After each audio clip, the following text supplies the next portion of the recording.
Hey, this episode of the Soccer Comic Rant is gonna sound a little bit choppy. We had to use the app Zencaster to podcast, and we had three people in three different locations, but it's a really good interview with Marius Heislitz, and I probably said that wrong, but listen, he's a player in one of the Spanish leagues in Spain, and he's played with a lot of great people. He's a goalkeeper, and Martin is there to co-host it with me. So, enjoy.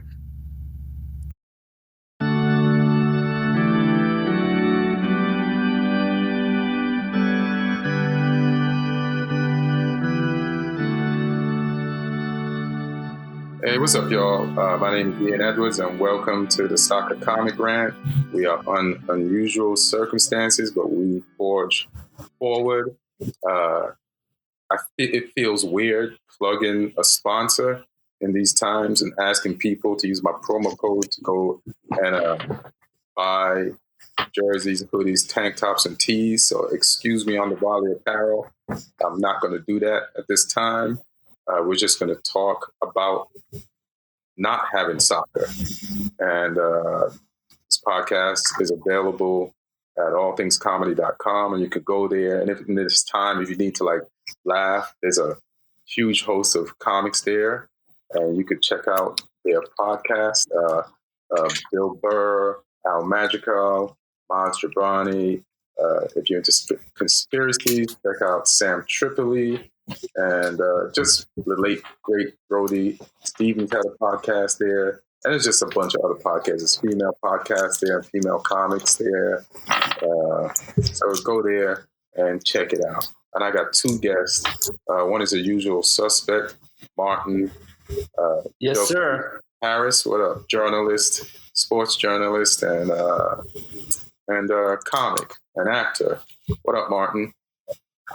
Hey, man. Hey, sign of new times. We're technically maybe a mile apart, but we haven't seen each other for a while. Yeah, sign of the times. I know. We talk every day, though. Yeah. Yeah. You live at the other end of Hollywood Boulevard. It's a straight shot. I ain't seen you in a minute. And my next guest, I'm definitely going to butcher his name. I got the first name down, but I'm going to butcher the second name. And this guy plays in a league in Spain, a professional league in Spain. And we've been communicating via DMs on Instagram for a minute. And he's from California, but the leagues are over, so he's back. So welcome, Marius Heislitz, right? Nah, bro, you butchered both. It's Marius. Marius. It's annoying. I know. It's a difficult name. My dad's from South Africa, and so that's kind of where I get the weird names from. So and say the last one again. Heislitz. I know a girl named Heidi Heislitz, so it's Heislitz. Okay. Yeah, Heislitz is German. That's my dad's dad. So I'm from everywhere, bro. I'm like you, Jamaican and English. That's hilarious. Well, welcome to the show, man, and welcome back to America. You haven't been back here in a while because you've been playing in Spain. So tell us what league and the name of the team. So the league is called Tercera, which is third division. But it's if you look at the way that they do the divisions in Spain, it's the fourth division because they have a second B division, which is full of reserve teams, like Real Madrid B and Barcelona B. Right. And the team that I play for is normally in that division in the Barcelona group, but they got relegated last season. So the name of the team is Unión Bolimpérica de Conquense. They just go by UBC. And it's based in Cuenca, which is like an hour and a half out of Madrid on the way to the coast, on the way to Valencia. It's like the meeting point between the two cities. And like I said, they're normally in the second division B, which is a really competitive division. You're playing guys in Barcelona and Valencia, the reserve teams that are going to end up getting sold for millions of dollars, and see them on TV. And you're like, hey, I used to play against that guy. So it's been good for me being an American over there and getting the experience. Well, let me add something to what you said. Because in Poland, I'm originally Polish. I don't really. I moved here 12 years ago, and so I'm a double citizen. Martin, we know you're really Polish. The Polish league, they buy players from lower leagues from Spain, and they become some of the best players in the league, and then they're being sold for a lot of money. Like there was this guy called Carlitos. He was the best scorer in the league. He came, I think, from the third division to Polish league, and then they sold him to, I think, United Emirates, and now he's playing in China. But there are a lot of very good players in those in those teams in the third league of Spain, like kind of a hidden gems. People who kind of get lost after, for example, they play for Barca, Real Madrid on a junior level or for some big team, and then they kind of get lost in the process of becoming seniors, but they're still good, and they're playing those lower leagues. That's what I heard. Yes, that's exactly right. The majority of my team, like the other goalkeeper on my team, he's from the Real Betis Academy. You know what I mean? Like he grew up playing in the academy there until he was 18, and for whatever reason didn't move on with the first team. And I mean, he's an unbelievable player, but he's playing, third, fourth division, whatever you want to call it. And that's basically what happens. Like that was my plan coming over here 2 years ago, or going over there, I should say, to Spain 2 years ago. I'd played all over and was looking to get, some good resume, like some good, on the CV, play overseas. Not many Americans break into the Spanish system. Right. Of course, my phone rings. And so I've been over there, trying to play some games and put some minutes on the chart and hopefully get sold to a bigger team and come back to the States eventually. It's like you said, Martin, it's exactly right. Well, let me ask you a question. So tell me like your origin story, like just a little bit, like from growing up here, and then when did you move out there, and how old are you, and how's everything looking? Yeah. So I'm in California right now. Right. I consider this home now because it's where I was before I left, and I spent like 2 or 3 years here. But originally I grew up in Atlanta, Georgia. I played youth soccer. Sorry? It's my favorite town in America. It's pretty great. Love it. Yeah. So I grew up in Atlanta, like in the suburbs. By the time I was 14, I was playing for the U.S. national team, like the youth national team for the States. And I was traveling overseas. I used to be not under contract, but I used to play quite frequently in tournaments and games throughout the year with West Ham United. I was like working out with them, and I'd go over there for spring break or for the whole summer and play with West Ham for probably 4 years. I did some trials with Everton, with Middlesbrough. And at the time, this was 2009, 2010, 11, 12. So Brexit hadn't really become a thing yet. And I have a German passport, so I was able to travel overseas and play and get that experience. And I evidently ended up going to college instead of signing with the team over there. Right. So I did a year at NC State. We had a great recruiting class. One of my roommates went first overall to Orlando City my freshman year. And then we had a bunch of guys transfer. So I transferred as well. Went to College of Charleston, a smaller school, but a school that always makes a big impact in the tournament.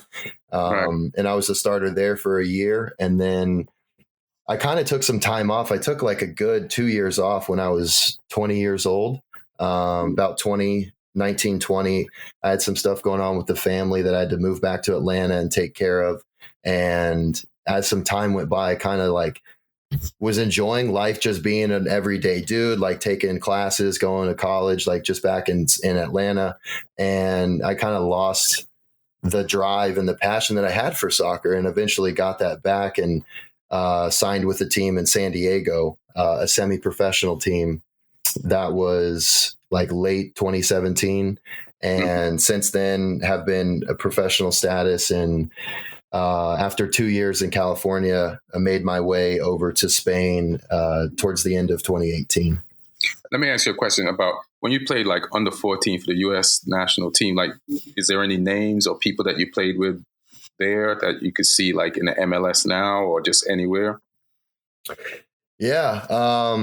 There's a player, one of my roommates at the very first camp, his name's Emerson Heineman. He's the midfielder for Atlanta United. He grew up in the Fulham system over in England. And First I leg. played with, sorry? I think he scored a goal on the opening game of the season, right? For Atlanta. Yeah. Or CONCACAF, I think. They won, 2-0 against Cincinnati. Yep. So he's a good buddy. I played with Sebastian Leggett in LA. Oh, wow. You know who his girlfriend is, right? His fiancée. Yeah, Becky G. Becky G, yeah.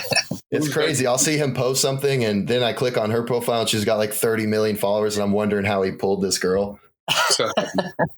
So, yeah, going back to Leggett, I mean, he was a key player for Galaxy for a couple of years. When he came back from West Ham, he was one of their best players.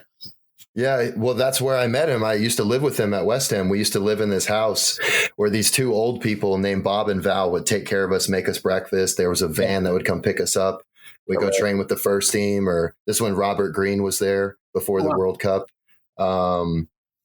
Yeah, so I know a lot of guys in the MLS, some guys overseas that I know. I wouldn't say they've fallen off, but not really anyone in the Premier League, any big names. But I might know one guy who's played with, someone like, I don't know, someone for United or someone for Chelsea. It's a small world, one person and that person knows someone else. But. Right. I mean, it's still impressive. How did you get from San Diego to Spain? I know you went there, but what's the process of that? So it was January of 2018. I was playing for the semi-professional team. They're out of Point Loma. And now San Diego has two actual professional teams, the 1904 and the San Diego Loyal. But at the time, there was no established team. So I was playing for them. And 2 months into 2 months into 2018, I got a call from an old coach of mine who's the academy director at Atlanta United. And he said that the third string keeper for Atlanta had gotten a knee injury that put him out for about 8 weeks. And so I flew over and signed a loan deal with Atlanta United, the team that won the MLS Cup that same season. Oh, sure. And so I got to train with Brad Guzan every day. I'd stay after practice and take free kicks with Miguel Almiron and Joseph Martinez. And, Barco had just got there. And so they would just keep me after practice, the third string keeper, some 21-year-old kid, and just shoot on me and blast goals and so after that kind of put me back on the map because I had taken time off, like I said. So being there in Atlanta, in my hometown, people started hearing stuff, articles, stuff online, the news. And I signed with an agency based out of Atlanta that has connections in Spain. And after I got back, they sent me out there. Oh, dope. Because your coach at Atlanta was a very famous coach in Spain, Tata Martino, who was the coach of Barcelona with Messi. And so I'm sure his name also opens doors. That, you played for Martino, you were on Martino's team. Yeah, and it was the year they won the cup. So when people are like, "Oh, when did you play there?" I'm like, "The year they won the championship." Yeah, but Tata never won with Messi, right? He lost. No, they went to the final and lost in Argentina. Yeah, because he was also a coach of Argentina at the World Cup. Barcelona and he lost with Messi in Barcelona and Argentina. Yeah. He's the only coach to never win with Messi at Barcelona. It's hard not to. That guy's unbelievable if you watch him play in person. Yeah, he's coaching Mexico right now. Oh, yeah, he is. We were talking about I had just got to Spain after being in Atlanta, signed a contract with the agent. All right. So the team ended up winning the MLS Cup. I got to train with Brad Guzan, and Miguel Almiron, Joseph Martinez. And so that 2 months I did over there kind of put me on the map, and I signed with an agency in Atlanta, and that agency sent me out to Spain towards the end of 2018. But you know what, before we move on to Spain, Ian, I want to ask about Atlanta, because they created a very professional organization, but they also created something that was unseen and isn't seen in America, because they became the favorite team of the town that has football, baseball, and basketball. People became soccer crazy in Atlanta. They had 50,000, 60,000 people in games, right? Yeah, when I was there, this is the second season, and they the way the stadium works there is like $5 billion stadium, right? They have an upper deck that adds another 30,000. So when they fill the whole stadium, there's like 76,000 people there. And for me, growing up in Atlanta, going to a Falcons game or an Atlanta Hawks game, it just wasn't anything like I had ever seen with the other sports that, like you mentioned, even baseball, going to see the Braves play, like when they were doing okay in the early 2000s. Right. I mean, it was unbelievable sitting in the stands watching this game. And the way that the way that Tata had them playing with Miguel and Joseph on the counterattack, having guys like Michael Parkhurst and Brad Guzan as your center back and your goalkeeper, like running the offense and protecting the defense. The counterattack soccer they played is exactly the style of living that people in Atlanta are used to, is go to work every day, super fast pace, hit a long ball, drive down the highway, go to the grocery store, buy all the stuff when a virus hits. Like, it was the perfect style of soccer for people in Atlanta. And they fell in love with it. That's why when they brought in Frank de Boer last year, everyone's like, fire him. He's lost 3 games. Let's fire him. What's up with CONCACAF? We can't even make it out of the first round. And Atlanta is completely a soccer town now, for sure. It's a complete surprise to me that Atlanta took to soccer that much. Was it laying dormant? Were people into it? Nobody was saying anything? Or did the team just bring that out of everyone? A lot of everything you mentioned, Ian. I mean, growing up in Atlanta, it's a lot of, hip hop, a lot of, culture, a lot of, the Falcons always disappointing everyone, the Braves, it's, they call it the Atlanta curse. Same with the Georgia Bulldogs too. So when they got that soccer team, and the way that Arthur Blank marketed everything, building the stadium at the time, and the training grounds, man, are unbelievable. They're state of the art. It's like almost better than any of the training ground facilities in London that I was at, like West Ham or Everton. You have 3 grass fields that the first team rotates on, and then you have a turf stadium and then 5 other turf fields for the youth players. You got a full cafeteria. I mean, you got a place where the parents can come watch. They've really bought in and did it right as one of these, the newer franchises, the newer expansion teams. I mean, I don't think they could have done anything different. They built the stadium, built the training grounds, advertised, started a fan club, the jerseys, the colors, played in perfectly with the city. That's pretty dope. But so now you end up in Spain. And how did that go? Right. So, I mean, it was a weird transition growing up, like learning Spanish, in middle school and high school. Paying attention, half paying attention, and, you learn colors and shapes and months and days of the week. So I get to Spain, and I'm supposed to be the plan was to just go work out for 3 months and get in shape for the MLS and the USL season and the market in the following January. So I get there in late October. I'm training with the team in 2nd Division B in Madrid. And then they're like, yeah, we like this kid a lot. He's got ability. He's got potential. He's a good goalkeeper, but we want to hold off for now because we don't need to sign anyone at the midway point. So then my agent sent me out to the team I currently play for in Cuenca, Conquense. And I trained there for 2 months. And at the end of, the first half of the season in Christmas time, they were talking about signing me. And they had 2 good goalkeepers. One was an older veteran goalkeeper, and the backup is the current goalkeeper for Barcelona B. He was 19 or 20 at the time, a little bit younger than me. And basically, when you loan a player out, you loan him out to get playing time. There's no point in having a player on loan if he's sitting on the bench on the team that you loaned him to. So There's this unbelievable goalkeeper from Barcelona sitting on the bench at the team that I'm training with. So they're like, look, if Barcelona sends him back, we're going to keep you. If they don't, then we're not going to sign you. So it was a weird Christmas that year going back home over New Year's, waiting for the phone to ring. And eventually it did. I signed with a smaller team in the same division called La Solana. And it was one of the hardest seasons I've ever played. I played 6 months, played about half the games, about 10 games of the last 19. And man, that town. Sorry. How come? Why? So who was somebody ahead of you? They switched back and forth. First of all, who was the Barcelona goalkeeper on loan? His name's Sergi Puig or Puig. I don't know how to say it.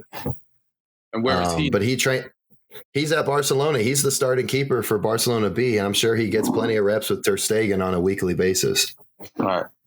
So there's your one away from knowing guys in first division. That's the guy. So, right. But yeah, basically they're like, look, like we would love to sign you and loan you out to a team, but we just don't have that ability right now. So I signed with this team called La Solana. The population of the town's like 15,000. It's in the middle of nowhere in Spain, but it's an opportunity for me to play. And I go there.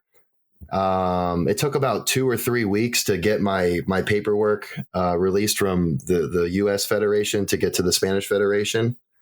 So I played like 5 or 6 games, and then I got injured, and then I played another 5 games, so about 10 games. So I was switching off with the other guy. But that team that I was playing for, they were in last place when I signed. They had 19 points halfway through the break. Okay. And after the break, we had 45 points, and we finished in 12th place. Oh, shit. And so it was weird. What's the season like? Like in England? The season's is different. It's the same as England. It's August to May. It's the same.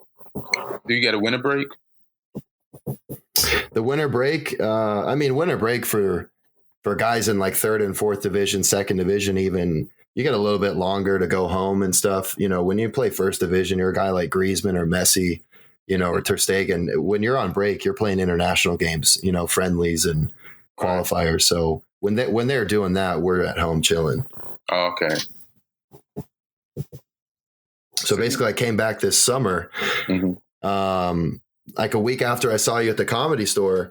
I got a call, and the team that I originally wanted to sign with, this team that I play for now, they brought me in for preseason in July. So I flew out probably a week after I saw you at the Comedy Store in late July. The goal until this coronavirus came about was obviously to get top 4, get promoted, and we're 2 points out of 3rd place, because I guess 3rd and 4th place are tied or a point away. So since we got back from the Christmas break in 2020, we hadn't lost a game. We were like 11 games undefeated or 10 games undefeated. And, you know, then this whole virus shuts everybody down.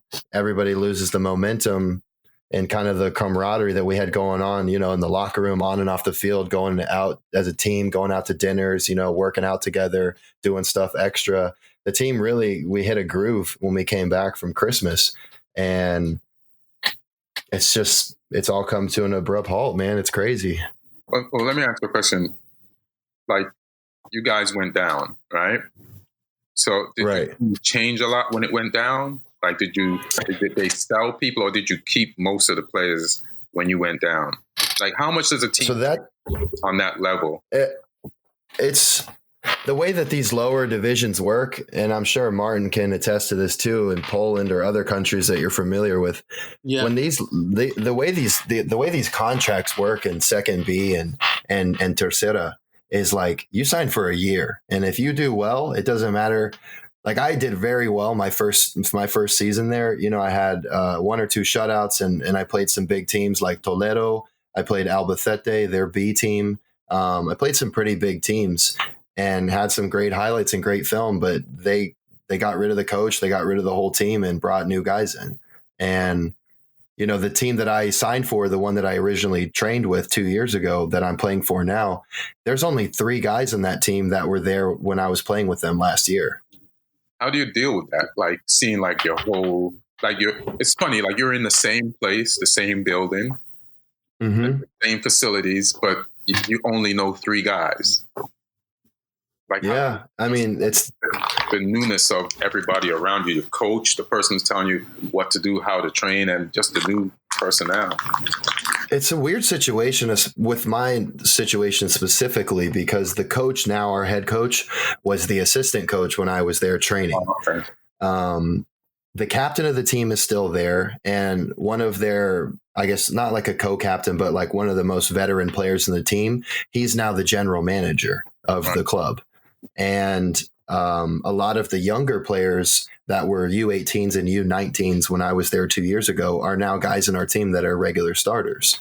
So we kind of pulled together like the second the assistant coach when I was there, he's now the head coach. He kind of pulled together people that he knew from the area, that he knew from that division. And he told them, look, like 2 years ago or 3 years ago, they were in a similar position.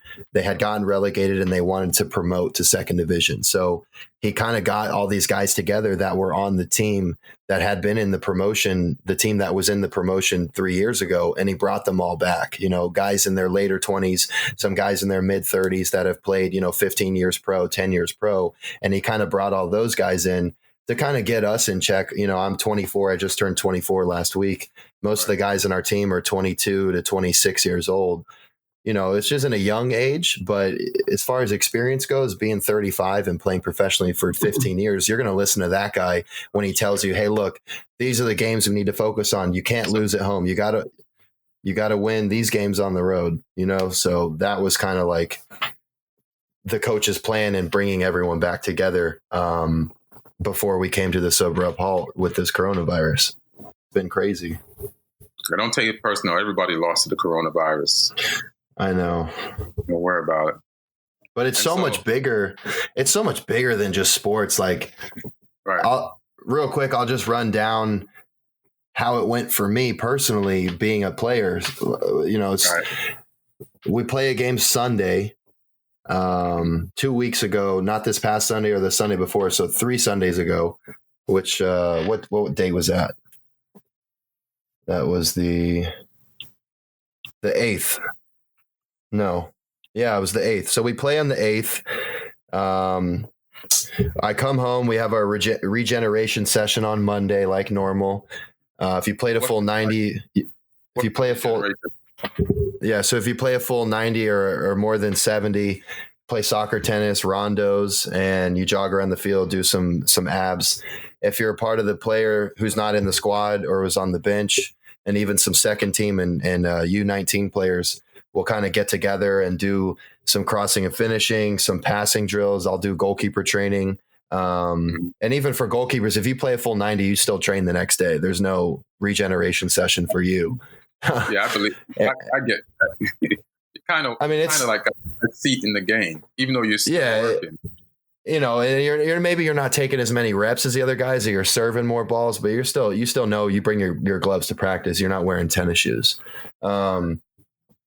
But yeah, man. And then we just play a scrimmage and then we go home and we have Tuesday off. And then Wednesday we run the week till Sunday. So show up to practice Wednesday, show up to the training grounds, have a coffee in the locker room, normal day. We train, good session, go home.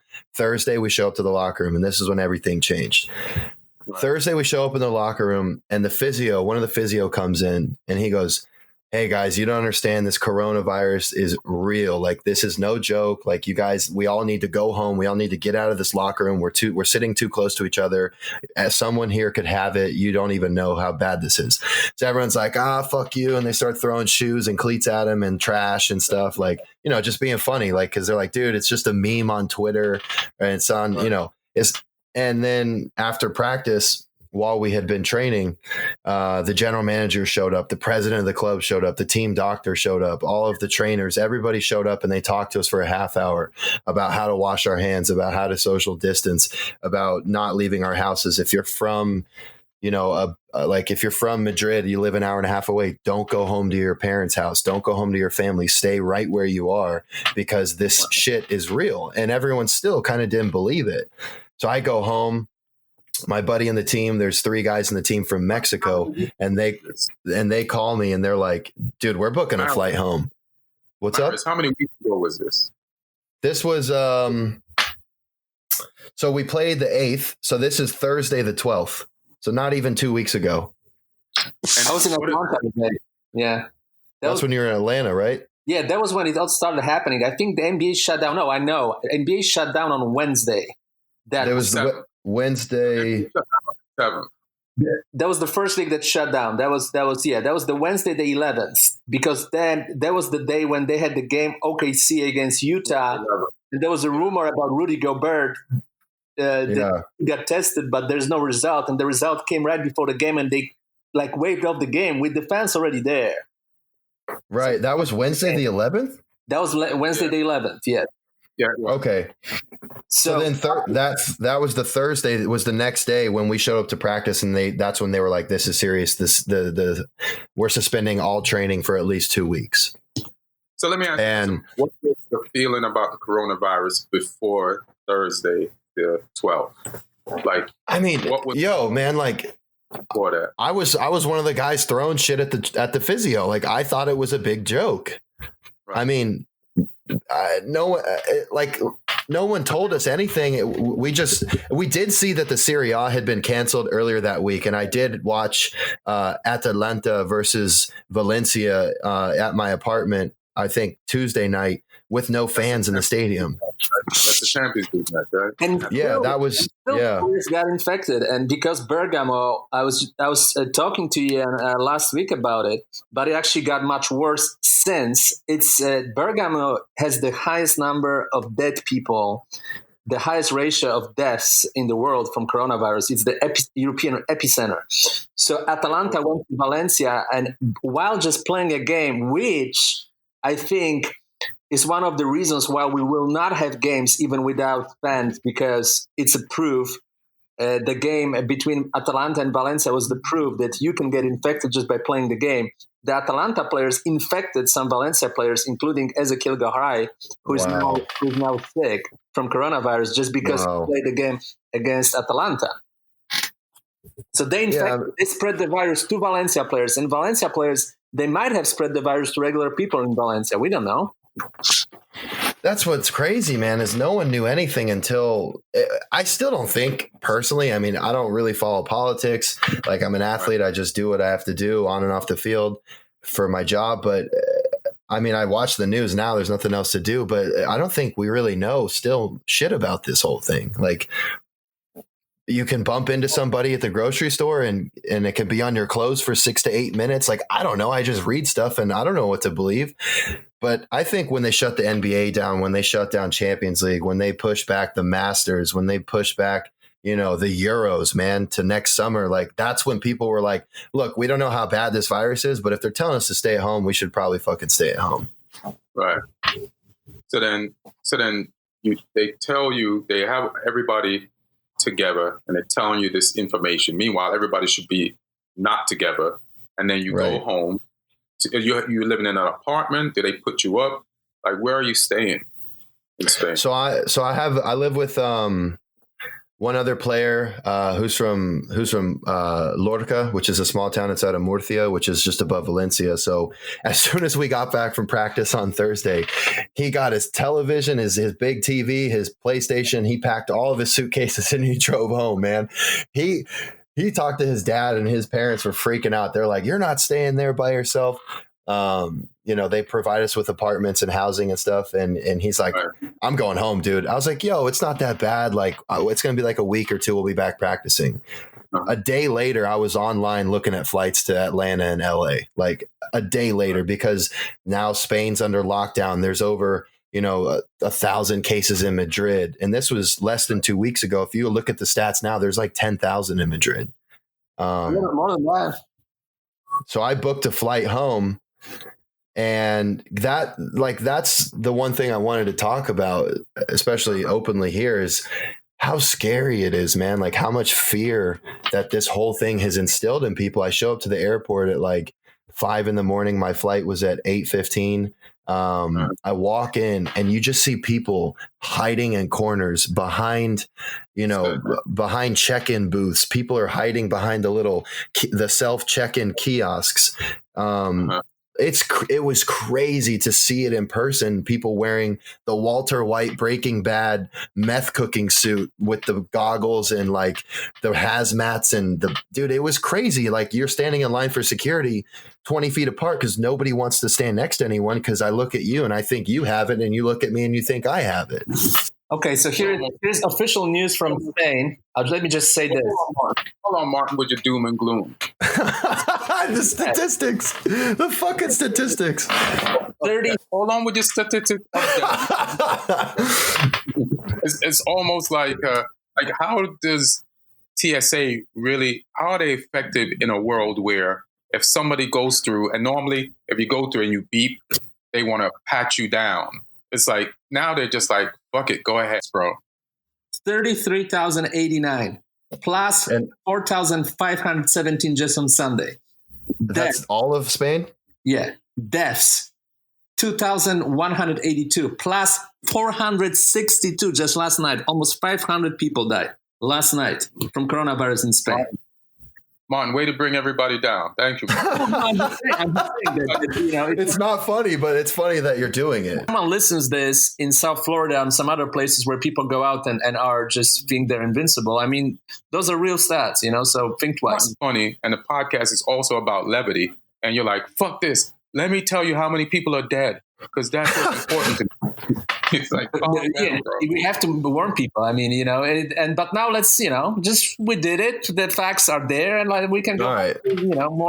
more entertaining stuff. Yeah. So it's like Resident Evil Apocalypse. Like I think that's the third movie where like the Umbrella, they release this virus into like the world and everyone just dies or turns into a zombie. I don't know. I haven't seen it in like 10 years. And it reminded me of another movie called 28 Days Later or Weeks Later. I don't remember which one it is. There's two. But the guy like wakes up in a hospital and he goes outside and there's nobody there. The streets are deserted. And then when he sees people, they're all like infected and trying to kill him. That's what I felt like I was in a fucking movie. It was scary, man. And then I transfer in London. And to answer your question about TSA and security, yeah, dude. I mean, take your laptop out, put it in a separate bin, take your shoes off, any jewelry, belts, metal. No one was saying anything like, don't touch this, don't touch that. Like, it wasn't really till I got to London, they started doing some screening and some questioning. I had to fill out some paperwork. And really, when I got to LA is when they hit it hard. And I'm happy that they did, man, because I would be more comfortable with them keeping me in the airport for 10 hours to make sure that I'm not sick and neither was the guy next to me on the plane than just being like, give me your customs form. Okay, this is your passport stamp. Have a good day. So they held us up at customs. Basically, like you get to LA, you go to the kiosk when you fly internationally, you take that picture, it prints out the thing, get your baggage, and then you hand it to the agent and he normally just lets you go. Well, there was like 4 steps after that. We had to redo security. They set up a whole new security checkpoint for us to go through. And then you had to get your temperature taken. You had to fill out a questionnaire, about a 1-page long questionnaire about where you'd been traveling and who you'd been with. Then they in-depth question you about your answers to see if you're lying. I don't know what they were doing. And they like swab your hand and then they make you stand in line for like a half hour. And then they just gave me my passport and my buddies picked me up. What day was this? This was Sunday the 15th. Sunday the 15th. So let me ask you a question. What did they take your temperature with? One of those, it looks like a wall level that you like shoot like a laser pointer. They stuck it on your forehead or near your forehead and they take your temperature. And they just took everybody's temperature with the same thing? Yeah. It's kind of not safe. But I get it. You don't have any tools. I mean, I guess they use what they got, but that's not the safe thing. Yo, man, the scariest thing is like I work out every day. I'm practicing every day. I go to the gym. Like it's my job to stay in shape and be ready to play matches. And I'm 24 years old. I'm healthy. I can't remember the last time I've been sick. I passed all of their tests. My temperature was like 98 or 97. It was like normal temperature. But dude, I mean, honest, like you don't know if you have it according to what these doctors are saying. I could walk around and never have symptoms. I could never get sick and I could have this fucking disease. That's what's or this virus or whatever. That's what's so crazy about it. And that's why everyone was in the airport, like hiding. It was really scary, man, to see people hiding in corners, like avoiding interaction with people. And I can only imagine what this is going to do to people when we get out of this. Like, are people going to act like this for the rest of their lives? Most of the starters were asymptomatic, including some Italian players. There was a Polish national team defender, Bartosz Bereszyński, who is now in quarantine because he got it. He's a defender for Sampdoria Genua. He got it probably from Gabbiadini, who was the first one who got it on the team, but or other way around. But most of the players, including Kevin Durant, 2-time Finals MVP in the NBA, he didn't have any. He didn't have any sickness or illness, and he got it. Same with Donovan Mitchell. He didn't have any sickness, illness. He got it. Unfortunately, on the more sour note, Fernando Sanz, former president of Real Madrid, dead. So from the guy who brought Raul Gonzalez, Predrag Mijatovic, who got them into 2 Champions League triumphs in the late 90s, and whose son also played for Real Madrid for a while. He died yesterday because of coronavirus. And they're short survivors? Yeah, it 100% was the virus. He had all the symptoms, but he felt like he didn't want to crowd the hospitals. He said other people might probably need it more because it's probably just a regular flu, and then it was just too late. Yeah. Wow. Well, I want to thank him for everything that he brought to Barcelona and just in life, period, and appreciate it. Real Madrid. He was Madrid, Yeah, Martin keeps sending me, like, every time I look at my phone, he just sends me a list of people who just died or no. So I'm just like, Martin, I get it. It's bad out there. I'm in the house. It's bad, but I don't know, man. It's bigger than sports, like our team was undefeated. We were rolling, we were gelling. We're 1 team out of 20 in our group. I mean, I'm not more important than my neighbor, across the street. Like, everybody's human, man. Like, there's still people out. We were talking about earlier before the podcast, like people out at the beach yesterday in LA, and I'm down here in San Diego, like people out walking there. I mean, go walk your dog, like have your dog shit and piss and bring him back inside, man. Cause like, if you don't need to go to the store to buy things that you really need, then the faster we get this contained and figure out who has it and treat them, man, the faster that we can go back to watching Tuesday nights in the Bernabeu and, and I can go back to hopefully making the playoffs and continuing my career. But right now, we're just sitting here reading fucking stats, right, Martin? I mean, like, what is there to do? Yeah. Well, I'm staying home, right? So I'm following all the procedures and I'm staying home. And I'm not going out. I got enough groceries. I see people grocery shopping every day. I'm like, didn't you already get that stuff already? And then you said nobody's important more than the other, but I feel like everybody's important. Everybody has to know that they're very important. And you're so important that you can stop the spread of this disease just by staying home. You know what I mean? Like, and I understand it was they call it the flu, and nobody took it serious at first. And it's hard to take something that wasn't looked at as being serious, like as serious as we're looking at it now. It's a huge 180 for some people to make, because the same media people who didn't know what it was, and I'm not blaming anybody because this thing is completely new, are now telling them, hey man, this is probably the most serious thing we've ever seen in your life. So to go from like, it's whatever, to like, you guys in the locker room throwing cleats at each other, to like now everybody's like in the airport standing away from each other, to go from that to that. So in 2 days. Yeah, I just see the tweet from Tancredi Palmieri, who's one of the main journalists covering that in Italy. He says, only today, 30% raise in new cases and deaths around the world, mainly due to USA, Italy, Spain, France, Germany, Iran, and Switzerland. 40,900 new virus cases just today. Yeah, people are not taking it as serious as, like, I saw like on a thumbnail for a YouTube video, like 75 million Americans asked not to work or not to turn to the workplace. And I'm like, only 75 to 80 million? What about this country has 350 million people? How come 400, more than 400, yeah. How come only that amount of us are not going to work today? There should be. Yeah, last week, somebody was like renovating a unit in my building, and it's like, what are you doing? Yeah, you know what I mean, like, and so you have workers coming in and out. They had the water supply cut off for like 4 hours so they could like do something to their bathroom, and it's like, you can't cut off the water during a virus that can kill you if you Yeah, and on a positive note, for all the soccer fans and sports fans, some streaming services are offering really good stuff. MLS is streaming all the classic games for free, so you can watch like some of the biggest games, including David Beckham, including Thierry Henry, and even from the '90s, on MLS website. Right. NBA League Pass is for free, so you can stream all the classic games. Chicago Bulls with Jordan. Even 60s, 70s, and 80s, So there is stuff to do at home. If you really want to watch sports, you can do it for free and you can watch some good stuff. Yeah, and I just think, man, like that's great with what NBA pass, because all the millennials who just know that Jordan is the crying face can like watch games and like, oh shit, that's who Michael Jordan was. Yep. Hey, don't tie me up in there, man. It's this Generation Z. Us millennials are a little bit older now. Come on, cut me some slack.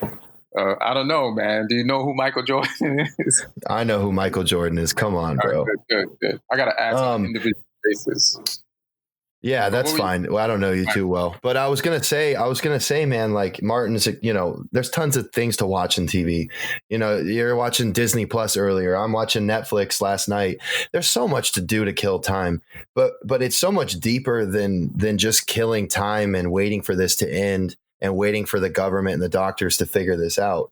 It has a lot more to do with society. And the one thing that I have been able to take away from this that not a lot of people have is seeing the reactions of how people respond when they're told to do something in Spain, in Italy, in England, to the way that they respond when they're told to do something in the States, the way that they respond, to one of the busiest cities in the world, Los Angeles. And even like I just said yesterday, everyone's walking dogs and I mean, okay, I keep using that, but people are jogging and they're just taking their kids out. They're shopping like it's a normal day. You said someone in your building is doing a fucking renovation. Like right. As soon as Spain was like, hey guys, you can't leave your house unless you work at a grocery store, you're going to a grocery store, or you're going to the doctors, or you are a doctor. If you're going outside to go outside because you don't want to be inside, you're getting arrested. And the first case I saw of that was last week, Tuesday, a few days after I got home. The guys in our group message on WhatsApp sent a picture of a gentleman riding his bicycle in what looked like some mountain biking outfit. And there was a cop car pulled over and they arrested him and fined him and drove him home or followed him home. And that's what they're doing because and there hasn't been that many, I think, out of I don't know how many people are in Spain, like, I don't know, 30, 40 million. Out of those 30, 40 million, there's been like 9,000 cases of people leaving their house. And if we were doing that here in the US, not only would there be like 10 times as much as people doing, it's just like people literally are staying at home and singing from their balconies to each other every night at 8:00 in my town. They get out and they clap for like a minute. And in the US, we're just out here going to the beach and jerking off and doing whatever we want to do. And it's just like the society, like it's so much different here, but the pandemic is the same all over the world.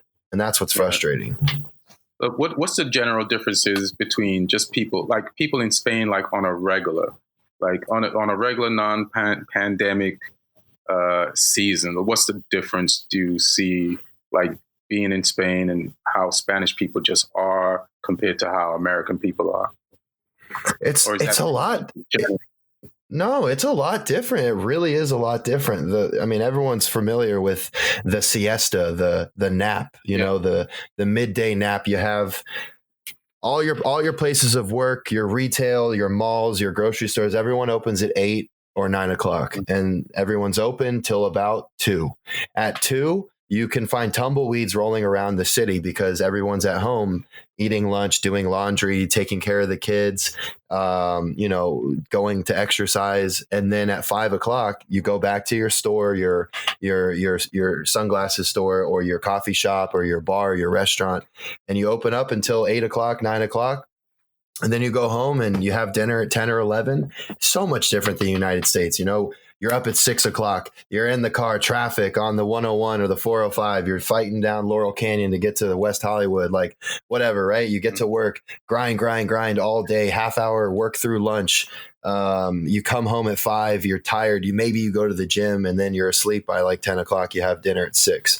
Spain is so much more slow paced. It's so much more relaxing. I come home from practice 1, 2 in the afternoon. I have lunch. I go for a walk. I have a coffee. Everybody knows me at the coffee shop because I'm like, you go to one near your house and that becomes your spot, and it's just such a slower paced life. Everyone there is much more caring and loving. They do the kiss on the cheek back and forth. Maybe that's why it spread there in Italy faster. I don't know, but everyone's just so more loving and open. And everyone here and especially in California, they're like, get away from me. I don't know who you are. And if I need something, I'll let you know. It's not like that in Europe. It's not like that in Spain. Everyone's there for you. And sure, there's people out there in the world that are going to be from any place and they're going to be a great person or not so great person. But the majority of people over there are great people, great food. The culture is just so different. And really the only downside of living there, and it's for every athlete, is just downtime. It's just what we're doing now. You get home from practice, you're a little tired. What's there to do? It's 2 PM. If you're a single guy and you don't have a kid or, a wife or a significant other living with you, you get pretty bored. And all athletes go through that. And that's what the whole world's going through right now. And it's new for a lot of people to deal with this much downtime. But I'll tell you, Marius, you said about European mentality and European people, but I'll tell you, whenever I go to Atlanta, I also get that vibe. People are different in Atlanta than in LA in that regard. I feel like the pace is slower there. It's at least for me, people are a little bit friendlier, like everyday basis. As someone who grew up there, you think that's the case, or you have a different kind of view? Well, I think you need to spend a little more time in Atlanta, my friend. Okay.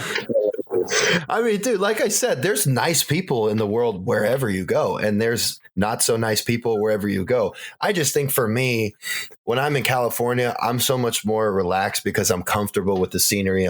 I have my good friends here, a couple of family members.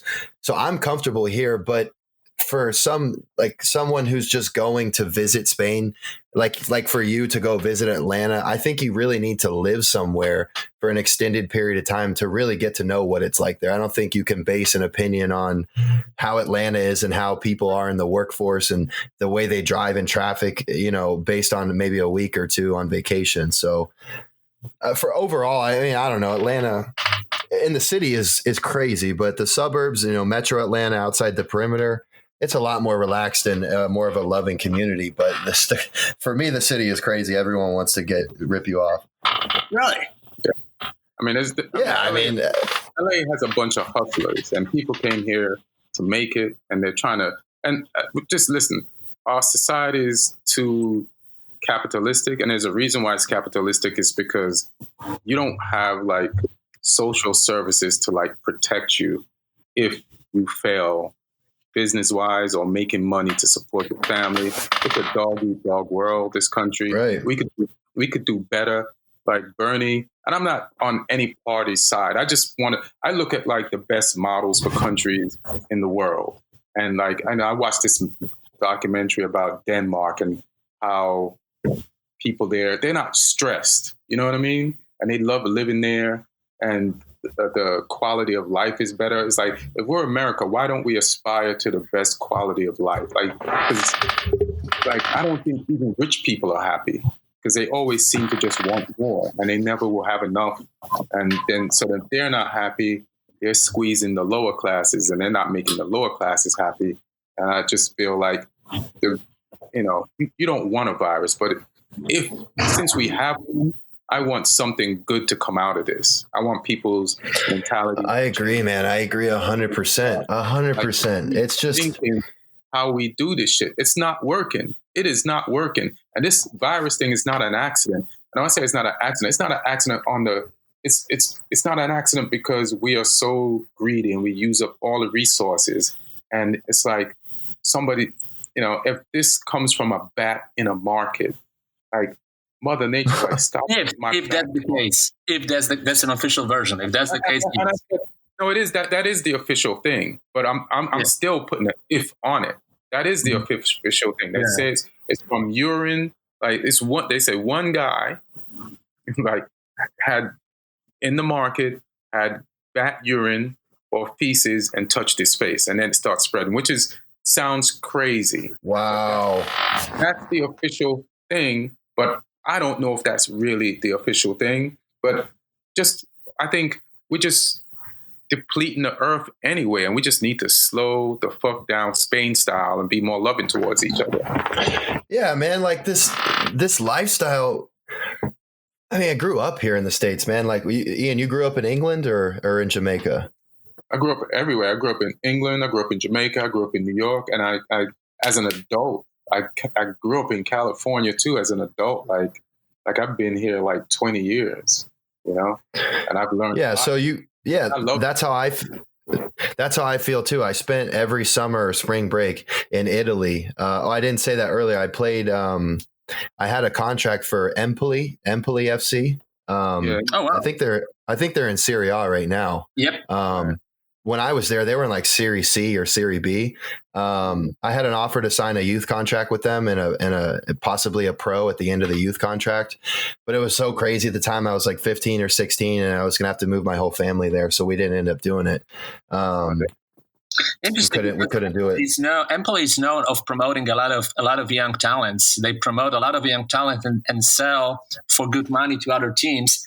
Like, for example, Zielinski, they sold him to Napoli, and he's now with Napoli. He's one of the most regarded midfielders in the Serie A. But he started with Empoli. That's how he got his name.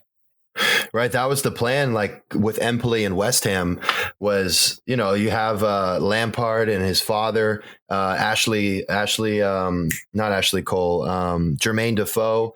Lots of huge players from the Premier League have come through West Ham's academy, the same house that me and Sebastian Legend, lived in. And, so that was always the plan, was to, go to like a smaller club not a small club, but not like Man United or Juventus, and see if I could get in with the academy and train and get sold. But it was difficult, being 15 years old, living overseas and not knowing the language and not having family. So I went to college. But with what we're talking about here, man, like it's just society, Ian and Martin, like we're all from different places. Like my dad's from South Africa, his dad's from Germany. Ian, you're tied in with Jamaicans and English people. Martin's from Poland. He's been here for over a decade. Everywhere you go, even the U.S., you hear different accents. You hear different, ways that people, there's certain ways, like in Spain, you want a sandwich. It's a giant piece of bread with meat on it and no cheese. And when my dad and my mom would come to visit, they're like, let's go out to lunch. And I'm like, look, there really isn't lunch here. Like you eat a tortilla, which is eggs and potatoes, or you have a sandwich, a massive sandwich with just like ham or like pepperoni on it. And it's so hard when they come visit. Like the last time my dad came to visit, he's like, let's go to lunch. I'm like, dude, every restaurant's the same. Like they don't do dinner till 10 o'clock. If you want something to eat, it's going to be some ham on a sandwich. And there's no there's fast food and stuff, but it's so much different. And no one over there is complaining about that because that's all they ever know. All they ever known is sandwiches with ham and cheese. And that's all they know. How's the quality of like the bread and the meat there compared to? It's unbelievable. It's unbelievable. It's top of the line. I mean, it's like a Italian or like an American version, like the prosciutto for them is jamon, and they have jamon iberico, serrano, all these different ways they cure it's basically just a pig leg. And when they do it right, which they always do, it's unbelievable. You just put that shit on some like a focaccia bread or like a big baguette and you're set. You're good, man. And the bread is good. The bread is good in here. It tastes more natural, more organic. Oh, the bread and the coffee for me are the two things that I've never had anywhere else. Big difference. Huge. Oh my God, dude. Like you go to my little coffee shop across from my apartment. It's like a little bar. I go in, it's cafe con leche. It's just, it's like espresso with milk. That's the latte, right? It's $1 or €1.20. I got to LA, $6 for a coffee. You know what I mean? Like, and it's not as good either. Right. We should. And then the bread. coffee shop in LA. We could. I mean, we can. Why is it so much better? We can write the blueprints, but we can't open it for a while. It's better because I don't know, man. I think it's always the beans. For me, I don't know much about coffee. I just know that I like it. But with the bread's fresh, and you got whatever. Javi's mom, just some random guy named Javi. His mom's mom has been running the same bread store since like the 1800s. You know what I mean? Like, yeah. The recipes are all the same. In the U.S. isn't even 300 years old. They're not even right. We're way behind as far as like culture and stuff. Like when people look back 300 years from now and look at this crisis, they're going to look at how each country handled it in history books. And, I don't know what that says about our country or about the people that are from here, but it's definitely a lot more loving and caring, style European, culture, like the Italian, Spanish way that, they kiss you when they see you. And there's no homosexual or like prejudice to anything like that. Like the way that they dress, shaving your legs if you're a male and wearing skinny jeans, like no one looks at you like the way they would in LA if you dressed or talked the way you did or the people that you hang out with. Everyone's just pretty much accepting of anything. And don't even get me started on the sports. I mean, they just have hundreds and hundreds and hundreds of years putting together soccer teams and developing clubs and building stadiums that the MLS just can't compete with. We just celebrated 25 years of the MLS like last month. And that felt long to us. And that's nothing. Yeah. Yeah, that's within my lifetime. Like the European leagues have been in existence hundreds of years before I was born. So that's just crazy. And the MLS has been within my lifetime, Yeah. The team I play for was founded in 1946. And I'm the first American player to ever like make an official league game, like a debut. It was the first game of the season. We played Toledo at their place. And that was like the first time an American player had ever made an official appearance for their team. They've been around almost 100 years, 80 something years. Well, congrats, man. Yeah, Toledo was in the second league for many years. By the way, if someone is from Ohio and want to know what's the origins of Toledo, Ohio, it's Toledo in Spain. That's the origin of Toledo. Right. Oh. Yeah, they spent one or two seasons in like the 50s, I think, in first division, and then they redid the format and changed third division and added that second B for the reserve teams. But yeah, they've got a great stadium. Their team is actually in like second or third place in our league right now. So we're trying to fight with them to get that promotion. But right now I'm just trying to fight the urge to go outside and play on the beach. What place are you in the league again, your team? We're in we're tied for fifth or sixth, but we're only 2 points behind third and 1 point behind fourth. And we have a game in hand that got snowed out. And what do you think? Say, we don't know when this is going to come back. Suppose they have to end. Suppose they cannot continue the season. What do you think should happen? Like, what's your opinion? My opinion, man, being 2 points away from getting a promotion to the next division with having one less game played, in my opinion, sucks, dude. Like, if I'm the NBA and they're like, whoever's in this place or that place, they're the champions of the West, they're the East. If they look at the standings in the Premier League and they're like, hey, Liverpool, you guys scored a shitload of points, you're way far ahead of Man City and Leicester, who cares? Take the trophy. For me, that sucks because it sucks for all the teams below that we're in a kind of an unbeaten streak like we were, 10 games in a row without losing, getting momentum, the team gelling together. And then this thing totally knocks us all out of commission. If they're like, hey, whoever's in first place, here's the trophy. Even if I was in first place, you still know that like it wasn't real. It wasn't a full season, that something like third party that you had no control over was the deciding factor to the reason why you won that season. So for me, I think they should just wash the whole season. You think so? I really do, man. I really think that's the fairest way because when we have 11 games left, that's 33 points. That's 33 points that we can.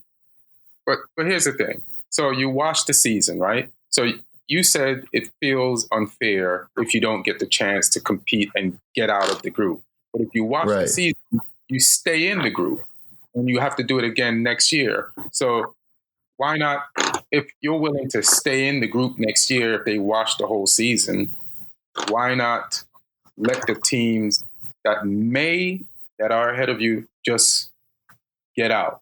And that's just a question, because you're still, based on what you said, you're still going to be in the same position you are this next year if you just watch the whole season. Yeah, right. Well, then my question for you is, does the teams in second division above us that are in the bottom three, 18, 19, and 20, they get relegated then, right? I mean, they would have to go down. They would have to go down if you're going to send three. Guys, the way it's going to happen, because there was already a discussion, they will just add teams and make the league bigger. So nobody will get relegated. They'll just add teams for one season. Yeah, and then they're I don't know about that. Yeah. Listen, your response is based on where you are in the table, and like you're in the middle. That's true. But that's fair. But it's also fair. Why would you relegate someone after 2/3 of the season? Right. So it's fair. Your response is based on, like, if you're at the top of the table, your response is going to be different. If you're at the bottom of the table, your response is going to be different. Like, everybody it's just based on your position and where you're at. So I just wanted to. All right. Well, let me bring this down to a more personal level for if there's anyone listening that plays like in high school or college, maybe not professionally. If I was a senior in high school right now, or even a junior, or any, but mainly senior, if I'm a senior in high school or especially college, and I got March Madness coming up, and it's my last year of eligibility, and I'm getting ready, because there's a lot of guys that go to March Madness or that play that just ball out in the playoffs of soccer, even in high school. That sign, I had a friend of mine in high school. You know, we went 23-0 and we won the state championship for Georgia. We're like number 2 in the nation my senior year. If you would have told us at, mid-March, when we have 10 games left or 8 or 9 games left, that the season is canceled and we're undefeated, and they end up washing the whole season, right, instead of giving us the title or letting us finish, I mean, that sucks, dude. And you would think the teams in 3rd or 4th place, those seniors are thinking, man, if we would have got to play those last 11 games, we would have gotten to 1st place, or we would have pushed and got into the playoffs. You know what I mean? And that's more what I think about. I don't think so much about myself and like what my team's going to happen, because it's out of my control. I'm kind of putting myself in the position of like these college kids and these high school kids, because it's school, it's related to school, that this is their last chance and it's being taken away. But you know what it is too? You know how you said this thing is bigger than sports? Like, yeah, this thing is affecting sports. This thing that's bigger than sports is affecting sports, and which means this is life. So whatever, listen, I don't want anybody to suffer physically or in their sport for this. But the reality is, I think some teams are going to benefit from this and some teams are going to suffer from this. And it's what it is. It's just some shit we just have to accept. There's no way everybody's going to be happy with whatever they come up with. There's just no way. It's just. But what do they do, Ian, like with these kids that are tied together with school? Because for me, I'm cool either way. I'm just trying to play. I'm just trying to play as long as I can. I don't ever want to sit at a desk. I don't ever want to wait tables again and be a bartender.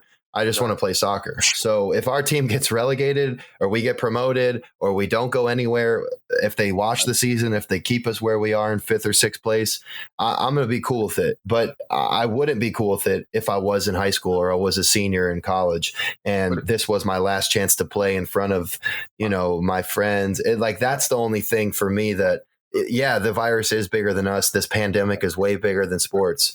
But what do you do about those kids? Do they ever get to play their March Madness? Like, do they ever get to play their Pac-12 tournament? My answer to that is this is a life lesson, and it is what it is. It's like they might not be a March Madness, because first of all, if there is a March Madness, it's going to be in April or June, and that's no, it's canceled completely. That's why I'm talking about this. So there is none. It's just like you just remember this year as the year when there was no double NCAA basketball champion, and there's no NIT, and it's just this. That's what you remember. It's like you just have the memories of what you were and what could have been, and that's. We've had wars before. We had world wars. We've had Olympic athletes when America boycotted going to the Russia Olympics, and when the Russians boycotted going to the American Olympics, even though everybody was completely healthy and fine because our countries had the Cold War going on. We did not compete. The countries decided to rip that opportunities away from their athletes. There's athletes that could have won gold medals that never won anything, that we never would hear of on both sides because of So it's just that's my dad's story, man. That's how I'm basically here in the United States. He came over in '84 for the Olympics in LA, and he's from South Africa during the time was apartheid, right? So right.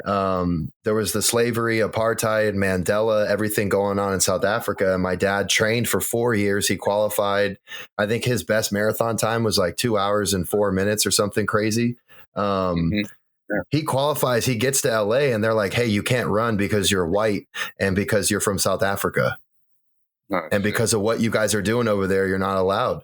And so he qualified in '88, and the same thing happened. And then in '92, he was in his early to mid 30s by then, and he just didn't have what he had 8 years prior. And in '92 or '96, Mandela got out between that time. I'm not sure the stats. I'm sure Martin has the stats on that right in front of him. But I mean, dude, like that's my dad's whole life, man, was like he trained and for 2 Olympics. In my head, guys. All the stats are in my head. For 8 years of his life, he trained almost every day to run marathons. And for 3 Olympics, he got told no because of shit that he didn't have control over. By the way, talking about running a marathon, and Ian knows the story. You know that the patient 0 for coronavirus in Italy was a former marathon runner. And he still was for 3 weeks under brief support, so, and he was 36 years old, marathon runner. That's the patient 0 in Italy. Wow. So 3 weeks with brief support, someone who ran marathons, and he's not even 4 years old. So that also proves the theory that, nobody's really immune for it, and everybody has to be careful. Yeah, everybody has. You're right. Listen, man, normally, I'm so skeptical of anything like this, and I'm still. Me too, dude. Same with me. Same 100%. I was taking it lightly. Stay in, because you said this before, and I said it on the other podcast, like the other day. Like, if you think staying in for 2 weeks is going to be bad, wait till you have to do it for 4 because we didn't do it right the first time. Wait till you have to do it for 6. Exactly. And everybody's like, man, I need money. You know how much more money you're going to need in 4 weeks or 6 weeks or 8 weeks because you needed money in the first 2 weeks. It's like 2 weeks of money. You could survive better than you think you can, but it's going to be worse for 8 weeks of money when you have 8 weeks of no working. So it's like, just chill. And I want to thank all the people that's going out there and getting food for us and delivering shit, and the people in the store. Like there's a lot of unsung heroes, like the grocery store people, and there's just people I can't name, and the nurses, and especially when nurses and doctors are like, hey, I just left you guys for a minute because I had a delivery from Amazon to my apartment. So also, just mentioned that people who deliver food, those are the real heroes. I just opened my door and there was food outside, which I just brought it in, and we'll leave it there for like a couple of hours, and then I'm gonna carefully bring it on. But somebody had to deliver it. Yeah, somebody had to deliver it, and they're risking their life, and they have families. So let's stay in for those people. How about that? Yeah. I don't know, man. I don't know. I agree. This is like a county fair right now. What's that? Runyon Canyon should not be packed like a county fair right now. Like, oh my God, I know. It's not even that good of a hike, man. It's not even a hike. You just walk uphill. yeah. It's just gnarly, man. It's just gnarly. Like, and I feel weird being back here in California. I did speak to my coach, 2 weeks ago. I was like, hey, coach, look, this is crazy. This was the Thursday that like the 11th or 12th, before we knew really everything was this bad. Then when they first canceled practice, I was like, coach, look, like the two guys in the team from Mexico are flying home. Like, can I go home? And he was like, look, he's like, this might last a month or more. They might suspend the season. Nobody knows. So go home, be with friends, be with family, but be safe, like stay at home, but like use this as an opportunity, because Ian and Martin, if they do resume the season, we're going to be playing like a high school Tuesday, Friday, Wednesday, Sunday. Like, how are you going to fit top division teams like Madrid with their champ? My friend, which follows my question too, because I was actually thinking of it. I was actually thinking of it yesterday, because somebody brought a very, very interesting point. What if in 2 months let's say in 2 months or 3 months, we have to resume the season and they're going to speed it up. But the players need time to prepare physically. I mean, there will be a lot of injuries if that's the case. If you can't just speed it up. You can't just play more games after 3 months of doing nothing. It's just physically impossible. It's very irresponsible in the first place. I'll tell you as much as I can say about what I know from friends and teammates and people that I know in soccer. If we do return, it will be in May or June. I'm thinking the earliest that we'll return to official matches will be sometime in May. And for teams like mine, like divisions that don't play, and we did early on in September, we played in the Copa Federación, which qualifies you for Copa del Rey. So we play against some big teams early on, but you get knocked out. That's your midweek game. You have Champions League going on for some guys.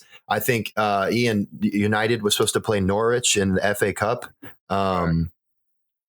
Am I right? Am I right about that? I can't remember. I was focused on the Spurs game on the weekend that the league got canceled. Right. So, and then we were supposed to play City in the Cup. Yeah.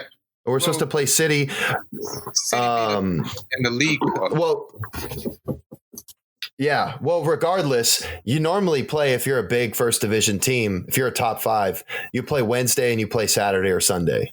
Right. Or you play Thursday, you're Europa, and you play Sunday. So for a team like us or like a USL or like a Serie B or something, and even the first division teams, because they have to get their games in too. We're all missing 10 or 11, 12 games. We're going to play Wednesday, Sunday, or we're going to play Wednesday, Saturday. And then I don't know when they're going to fit in those European games to finish the Champions League. I think what they should do is they should, if it's possible to resume the season in a timely manner, maybe you get rid of the European championships, you get rid of the domestic cups, and you just finish your league, because that will determine who. About the Euros. Yeah, but that's the one point. I'm talking about physical load on every single player, because if you have to play more games after 2 months or 3 months of non-training, what are the precautions you have to have? Because your body is not just a computer you can turn on and turn off, right? No, you're correct, and I have 100 PDF sheets I've been sent over the last 2 weeks from our trainers and our physios. And I'm sure the guys in Madrid and Barcelona and Manchester and London, those guys have gyms at their houses and they have treadmills and bikes in their living rooms. I don't have that. And not a lot of the guys in our division, we don't live in like ginormous houses with state of the art stuff in our living room. But everyone's doing as much as they can, like trying to stay fit. But Martin, you're right, man. Like, there's no way I can be game fit. I can't be training fit coming off of 4 or 5 weeks of isolation.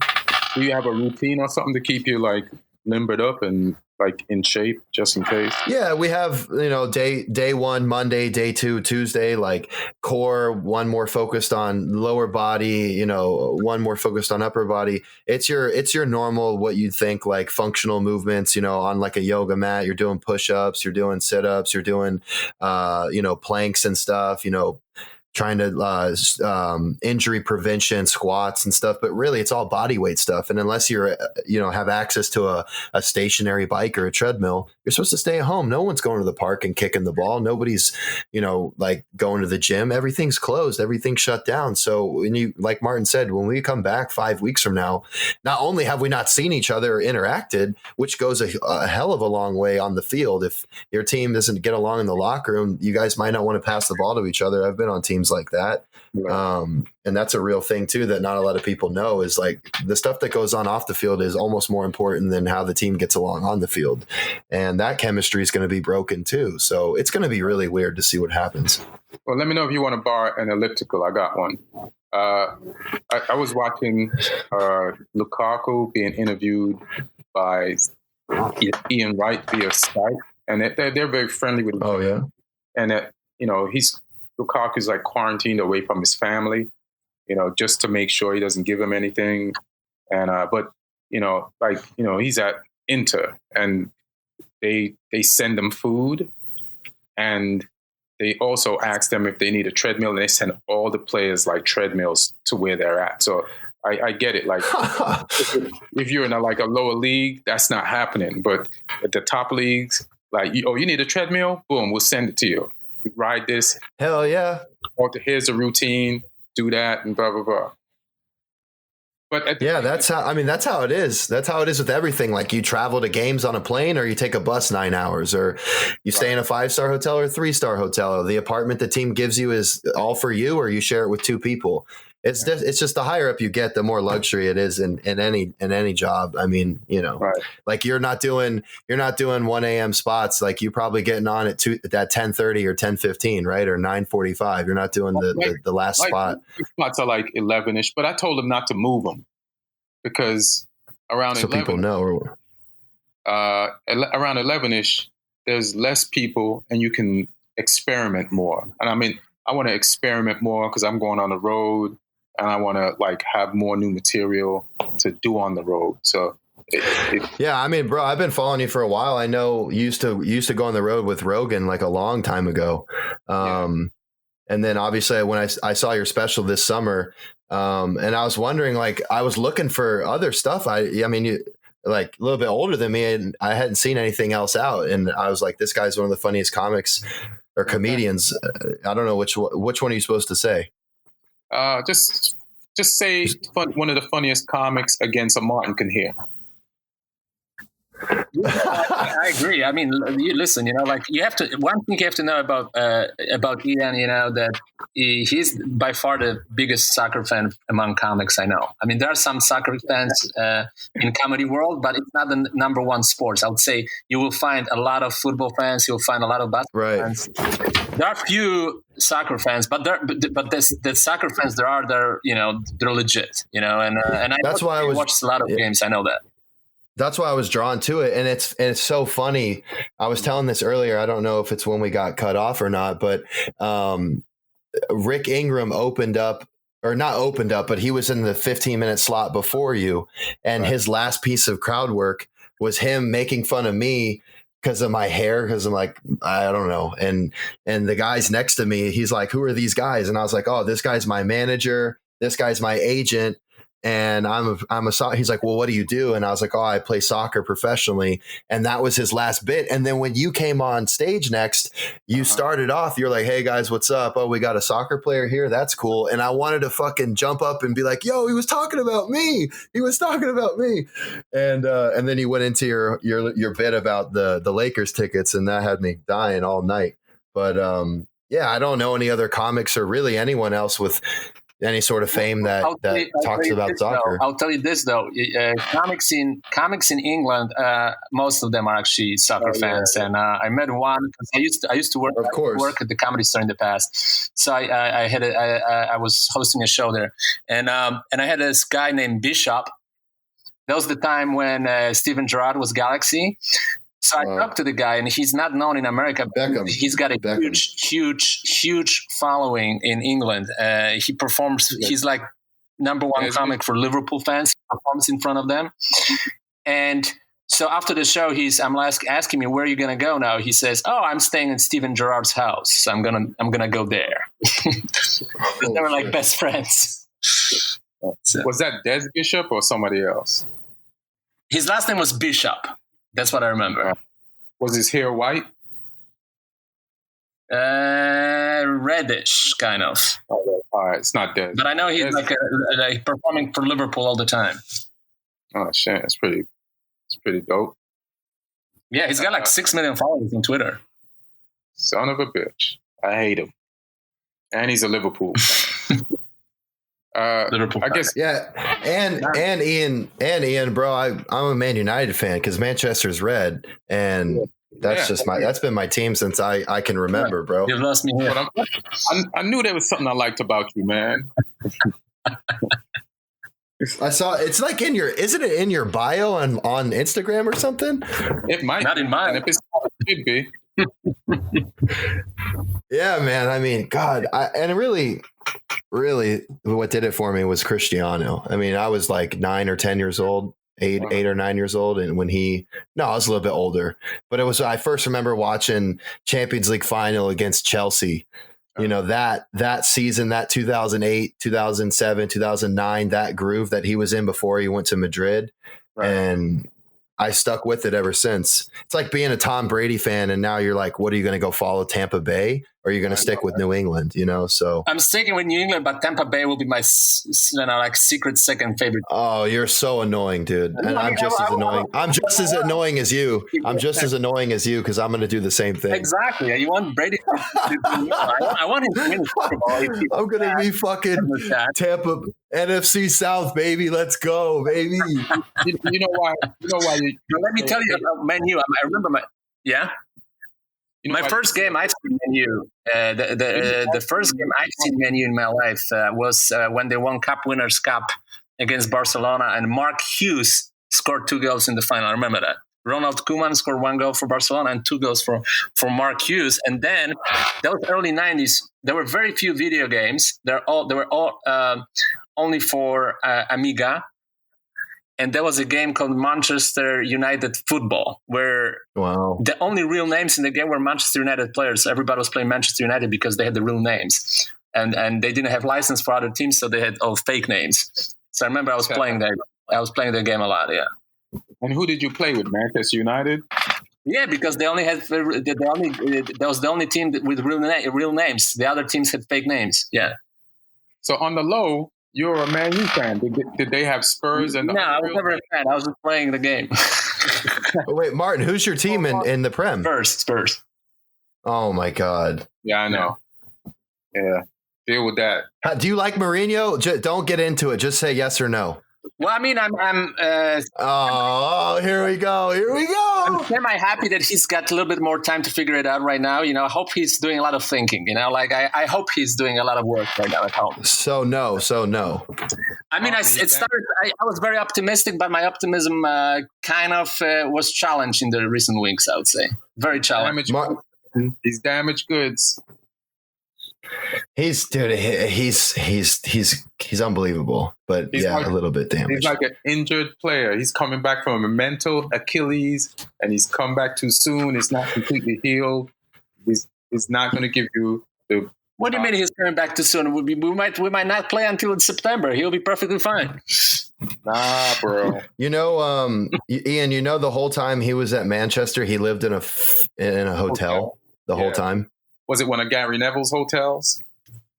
I don't know what it's called. I remember.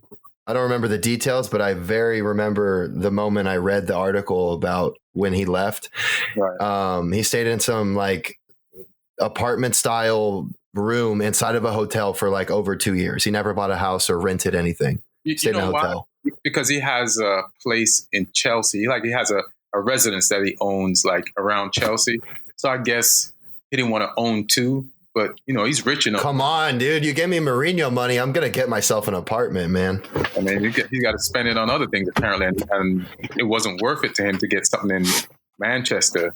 And I guess he's he's got a family though too. If they don't buy me the right players, I'm not going to buy a residence in. Well, he was trying to sign Harry Maguire last summer when they were here doing the tour in the U.S. Remember, he was doing an interview, and they're like, if I was you, I wouldn't come to these international cup games because this is the team that I want people to see. And then the lady's like, Mourinho, you can't say that. Like, you're telling people not to buy tickets. That's Jose Mourinho. That's Martin's coach. That's him. That's Martin's coach now. Yeah, Martin. Yeah, that's your coach. Yeah, yes or no question. He gives me a 10-minute answer about how it's no. Do you speak? Let's see what happens. Let's see what happens. Right now, we were on such a bad streak that kind of the break we're getting right now was almost like a relief, but because we're on such a horrible streak. So yeah, hopefully my first will come back. When some come back, it'll be better. Martin, my first game was 2009 at Wembley against Chelsea was the Community Shield. So it's the winner of the Prem and the winner of the FA Cup. And my dad surprised me with tickets. I was there training with West Ham, and he's like, hey, let's go by the stadium and like check out the atmosphere. So we rode the tube, got all the way there, surprised me with the tickets. We go into the game, sitting way up in the nosebleeds, but just being there was unbelievable. And my dad, he's like, doesn't want to sit in traffic, doesn't want to have to deal with people on the train. So we leave, and they're losing 2-1. We leave in like the 80th minute. Rooney scores the tying goal. They go to overtime and win in penalties, and I'm on the train heading home. So that was that was 2009. So he was still there. Yeah, you never leave a Ferguson Man U team game when we're down with 5 minutes left. It was a Community Shield game. It was like the start of the season. They're playing Chelsea. We're at Wembley. We're in England. We did everything. We're there. I did all the right things. And then he's like, it's a Falcons game in Atlanta. Let's head to the car so we don't get traffic driving home, So that's a mistake. You never leave a Man U game when they're down under Fergie. You just... Yeah, I still talk about it. I still tell him every day, like, hey, man, why'd you make me leave early? But still a fan, man. Still a big fan. And I always thought it'd be weird, like if I ever turned professional or like made it past college to be a professional athlete. Like, did professional athletes like watch SportsCenter or like still have like favorite teams? And the answer is yes. Like everybody that I know that's my friend or like friends of friends, everybody still has a favorite team. Like even if you play first division, you grow up as a Chelsea fan, like you play for Arsenal, you still kind of like Chelsea. You know what I mean? Like you can't ever get rid of that. I'll tell you, I went to Old Trafford once in my entire life, and it's a great story. I think I told Ian this story before, although I'm not sure. It was in 2005. 2005. Yes, 2005 for the Champions League game, last 16 against AC Milan. United lost that game 1-0. Hernan Crespo scored a goal. It was one of the first games Rooney played for United, as a matter of fact. And 15 minute in, I was sitting because I had my press pass. I was sitting in a pretty good spot, but then I switched because I got like extra tickets from Polish national team coach who was present at the game, watching. Just watching some players. He was on a trip for UK, and that was a year before the World Cup, so Poland was in the middle of the World Cup qualification, where they played England. They played England in the qualification. So I'm sitting like 20 minutes in. Sir Bobby Robson sits next to me. Wow. And we talk, and he talks to me the entire game. Like he was, pretty much talking about the game and giving his opinion about the game. This was one of the most amazing experiences I've ever had because he's such an iconic figure. So you're a Man U fan. You're a closeted. You're a Man U fan. Look at you telling stories, man. Listen to you. And then after the game, I went to a pub close to my hotel where I was staying, and John O'Shea was there with a group of. Oh my gosh, dude. Yeah, you're a Man. Why aren't you a Man U fan, man? You have all these beautiful stories. You have all of this history, and you're rooting for Tottenham, man. Come on. I like to root for an underdog. You never told me a Spurs story that sounded that good as those two stories. I never had a story like that from Spurs. I never, because it makes sense. Exactly, that's what we're saying. All right. So I guess I got one more question, Marius. So how good is your Spanish, and how good was it when you got to Spain, and how good is it now? And was it, did you know Spanish at all? And how was it like training when you don't know that much Spanish, or did you know it? Ian, it depends on who you ask. And if you ask me, it'll be a different answer than if you ask somebody who grew up in Spain. I think I mentioned earlier, like I did a little bit of Spanish in high school and middle school, enough to know colors and days of the week and numbers. But even for somebody like my two buddies in the team from Mexico, like they grew up speaking Spanish, like they're from Mexico, right? And they come to the team in Spain, and it's difficult for them. So if you can only imagine for me what it was like learning like a American Mexican version of, public school Spanish, then going to Spain with that knowledge. And I've never used the conjugation form of vosotros, because in Mexico and South America, they don't use it that much. They use more like nosotros and ustedes when they're talking about like you as in a group of people, or they as in a group of people. And in Spain, everything is is, estáis, ice, tenéis, like everything is vosotros. So I had to relearn basically all of the basic shitty Spanish that I knew and try to learn it for real, like the way that it was being spoken for, hundreds and hundreds of years. So I kind of got with this girl in my town who was an English teacher, but she also taught Spanish too. Obviously she spoke both, but like she was teaching, at a school inside the town, teaching, younger kids English, but she would just write up, work, little worksheets for me to do. And we met once a week, and that really helped me build a good foundation. That was last year when I was playing for the team that I signed with when we were in relegation. And this past season, just kind of being integrated with the guys, knowing the team speaks English, except for one of the guys in the team speaks very good English, the Mexican player. He and I speak in English when we talk about sports and stuff, but whenever the coach addresses us and they send out text messages and emails, everything's in Spanish. There's no special treatment. So I kind of had to put myself into a position to be willing to learn and willing to adapt. And a lot of athletes, a lot of players deal with that when playing internationally. But again, like dropping a treadmill off Amazon Prime at your front door. When I was in Atlanta playing with Tata and all those guys, they had Tata on the field speaking in Spanish, telling them exactly the way he wanted to tell them what to do and the way that he speaks. And then a guy would come in right after him and translate everything to English. And I don't have that luxury with my team. Now, like, obviously, the higher up you get, the more money, everything gets better or whatever. But I was forced to kind of like learn. And I would say now my Spanish isn't, I'm not fluent. I would like to think that I'm fluent, but if I need to ask you a question or tell you something that I need to tell you, I have no problem doing that. And you will understand, how I do it and like what I'm trying to say. But every now and then I'll miss a few words when they say stuff to me, like the slang and the humor is really the hardest part, because I consider myself to be a little bit like, I have a little bit of humor. I've grown up like always joking around with my buddies, and I can't do that over there. It's a little bit harder for me to kind of break into the group and kind of be like, hey guys, like I'm funny too. Like I can make jokes. Like here's my sense of humor when I only know fucking 100 phrases. You know what I mean? So that's been hard too, but I would say I'm pretty good now. Let me ask you just one thing, man, because I think I wanted to ask you that, and then I forgot. Because I like to talk about the game and the aspect, the football aspects of football. I was curious from the goalkeeper standpoint, because I know a bunch of goalkeepers myself. Some of them very well, like Szczesny from Juventus, for example. Is in Spain? Do you think? Do they expect you more to play with your feet? Do they expect you more to distribute the ball, to play with the defenders, to quick passes, or instead of just using your hand and just kicking out as much as possible?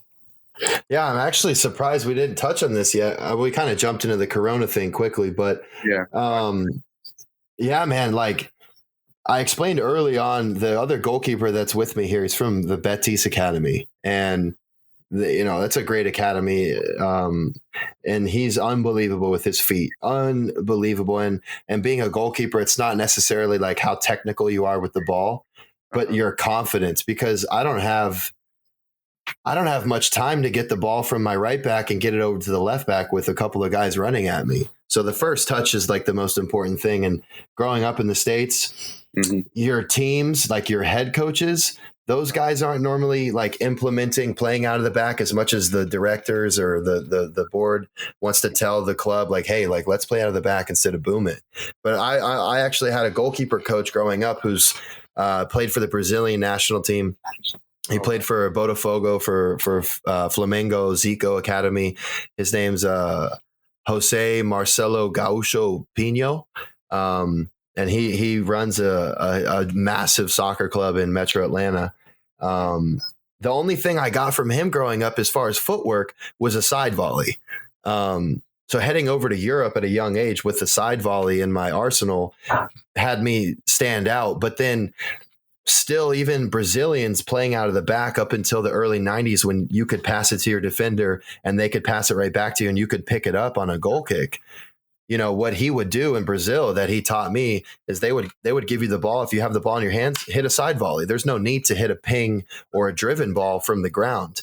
And so when I came to Spain 2 years ago, I was at a huge disadvantage with how comfortable I was with the ball at my feet, how fast I could play and get it out of my possession, and to have, accurate and powerful driven balls instead of just launching it down the field. Can I find the fullback on the hash and get it to his foot or his chest so he can then attack the wing, versus just sending a goal kick down and we win the header. So since I've been there, man, since I've been able to like watch these guys, like this guy on my team from Betis, since I've been able to watch how he plays and how he can come out of the box and play outside of the 18.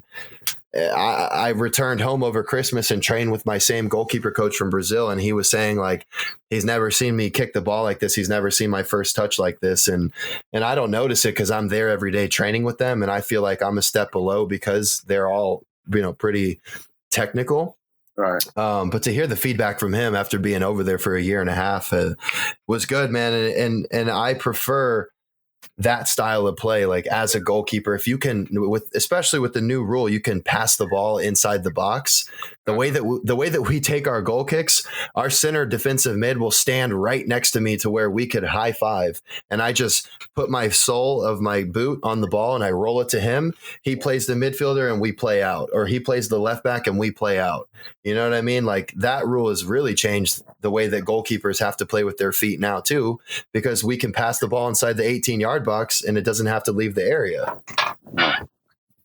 Well, that's dope. I'm going to wrap this up because I don't want to have any more technical difficulties and stuff. So hello, Ian. Make sure everything we do or have done so far gets saved. Don't hang up yet because we have to make sure this thing processes. Hello. Thank you for coming. Anyone on. there? You've been a great guest. Hopefully, we'll definitely have you back under non-corona circumstances. Ian, can you hear me or what? Yeah, I can hear you. You couldn't hear Martin? Yeah, I think we lost them again. All right, yeah, wrap it up. Yeah. So let's wait till they reconnect. That was a good run. Hour 30. Wow. Without any interruption. Can you hear me? What's up, Ian? Can you hear me? Yeah, I can hear you. Okay, cool. So I'm just thanking you for coming on, and you've been a great guest. You just explained a lot of things and gave us insight that we wouldn't have had if you hadn't been there on the ground in Spain and telling us about, the league that you play in. I appreciate you hitting me up on Instagram and just finally being able to connect. And I definitely want to have you back on during non-corona circumstances. But thanks, man. I'm sure the listeners will really enjoy this podcast. Is there anything you want to plug or say? Yeah, I'm at Hilarities next weekend. No, I'm just kidding. I listen to too many podcasts too, bro. But yeah, that's why this was such an honor for me to be here and hang with you guys, to meet you, Martin, too, and talk with you and hear your opinion on everything, and your statistics were so helpful. But the only plug I have, I mean, if you enjoyed what I had to say and you want to look at pictures of what I look like, you can type my name in on Instagram. It's Marius Heislitz. You'll spell it wrong, so I'll probably get 3 followers out of this. But yeah, I'm on Instagram and I'm on Twitter. I don't have a podcast. I just try to keep the ball out of the net and do the right thing. So that's my job. But thanks for having me on, guys. It was a hell of a time. And yeah, hopefully I can get up to the studio in LA and we can do this when we're not all supposed to stay inside. All right, Brett. Well, thanks for coming on. And Martin, I can't hear Martin. All right, my turn, I guess. I also just pleasure to meet you, my friend. And yeah, let's do it again. Stuff. He's in video games. He's doing voices for video games. He writes for 442 magazine, and he's also in a movie was in the theaters, but the movie studio has put it on demand. It's called The Hunt, and it's doing really well on video on demand right now. It's a big studio movie, and Martin's in there, so check that out. And for me, thanks for listening, everybody. We talked about it on the podcast. Be safe. I don't want to plug any dates because I don't even know what date is legit right now. So I just hope you were entertained and that you're safe, so that after the virus, we can just continue this journey of just loving soccer together. All right. So thanks again, Marius. Thanks again, Martin. Love you all. Be safe. Wash your hands.